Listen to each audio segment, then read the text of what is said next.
जय हिंद साथियों। क्या आपने कभी सोचा है कि बच्चा माँ बाप जैसा क्यों दिखता है? उसकी आंखें, बाल या रंग रूप क्यों मिलते हैं? आज हम इसी राज को आसान भाषा में समझेंगे, आनुवंशिकता, जेनेटिक्स से। पहला पॉइंट है, आनुवंशिकता क्या है? आनुवंशिकता क्या है? वो विज्ञान जिसमें ये बताया जाता है कि माता पिता से संतान में गुण, ट्रेस कैसे जाते हैं। आसान भाषा में, बच्चा अपने माँ बाप जैसा क्यों दिखता है? जैसे उसके बाल, आंखों का कलर, आंखों का कलर क्यों मिलते जुलते हैं? इसका जवाब है आनुवंशिकता। इसका जवाब है आनुवंशिकता। उसके बाद लक्षण, ट्रेट्स। लक्षण किसी जीव की पहचान होते हैं। ये दो तरह के होते हैं, एक होता है शारीरिक लक्षण, दूसरा होता है व्यवहारिक लक्षण। शारीरिक लक्षण में जैसे कद, रंग, आंखों का रंग। व्यवहारिक लक्षण जैसे बोलने का तरीका, आदतें।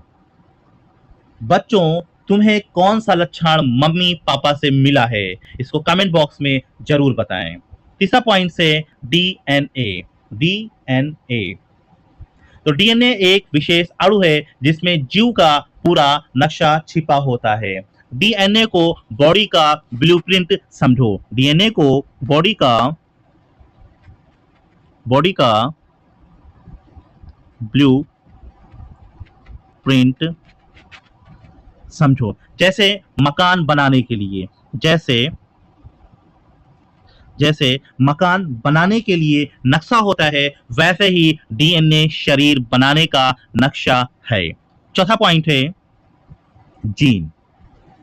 जीन डीएनए का छोटा हिस्सा है जो किसी एक लक्षण को नियंत्रित करता है।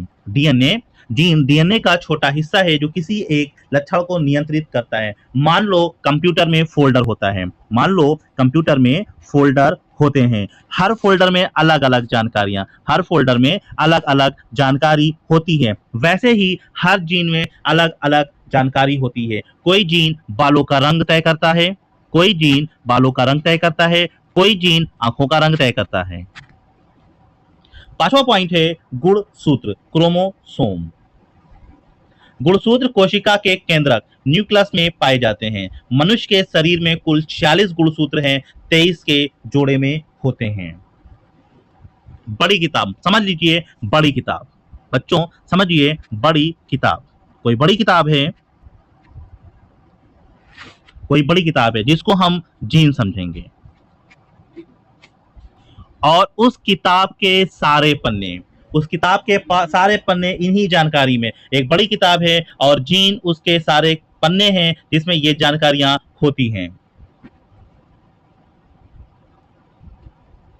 छठा पॉइंट है मेंडल और उनके प्रयोग। ग्रेगर मेंडल को आधुनिक आनुवंशिकी का जनक कहते हैं। उन्होंने मटर के पौधे पर प्रयोग किए। उन्होंने पाया कि लक्षण निश्चित नियमों के अनुसार आगे बढ़ते हैं। अगर एक पौधा लंबा है, दूसरा छोटा, तो अगली पीढ़ी में कौन सा पौधा बनेगा? मेंडल उनके प्रयोग को आसान भाषा में, मेंडल ने देखा अगर एक पौधा लंबा है, दूसरा छोटा है, अगर एक पौधा लंबा है, दूसरा छोटा है, तो अगली पीढ़ी में कौन सा पौधा बनेगा? आते हैं सातवें पॉइंट में। सातवां पॉइंट है प्रधान, डोमिनेंट और अप्रमुख रिसेसिव लक्षण। प्रधान लक्षण जो हमेशा दिखाई देते हैं, अप्रमुख लक्षण जो छिपा रहता है और तभी दिखता है जब प्रधान लक्षण ना हो। उदाहरण के तौर पे मान लीजिए, अगर पापा की आंखें, अगर पापा की आंखें पापा की आंखें काली हों, अगर पापा की आंखें काली हैं और मम्मा की आंखें नीली हैं, अगर पापा की आंखें काली हैं और मम्मा की आंखें नीली हैं, तो बच्चे ज्यादातर काली आंखों वाले होंगे, क्योंकि काला लक्षण प्रधान लक्षण है। आठवां पॉइंट है जीनोटाइप और फिनोटाइप। तो जीनोटाइप क्या है? किसी जीव के अंदर मौजूद आनुवंशिक संरचना।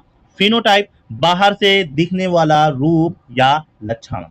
मान लो बीज में पौधा बड़े होने की जानकारी है। जो बीज है उसमें बड़ा होने की जानकारी है, लेकिन बाहर से वो छोटा दिखाई देता है।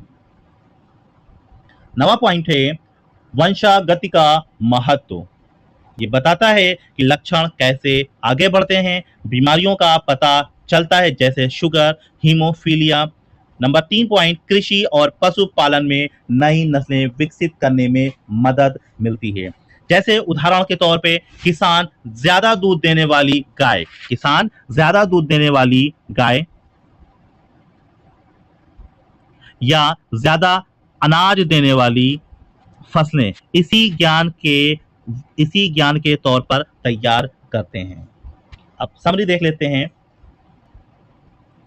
बच्चे अपने माँ बाप से लक्षण पाते हैं, आनुवंशिकता कहते हैं। डीएनए शरीर का नक्शा है, जीन नक्शे का छोटा हिस्सा होता है। मनुष्य में 46 गुणसूत्र होते हैं। मेंडल ने मटर के पौधों से ये साबित किया कि लक्षण नियम से आगे बढ़ते हैं। प्रधान लक्षण हमेशा दिखाई देता है और अप्रमुख लक्षण छिपा रहता है। जीनोटाइप के अंदर की जानकारी है, जीनोटाइप अंदर की जानकारी है और फिनोटाइप बाहर की जानकारी है।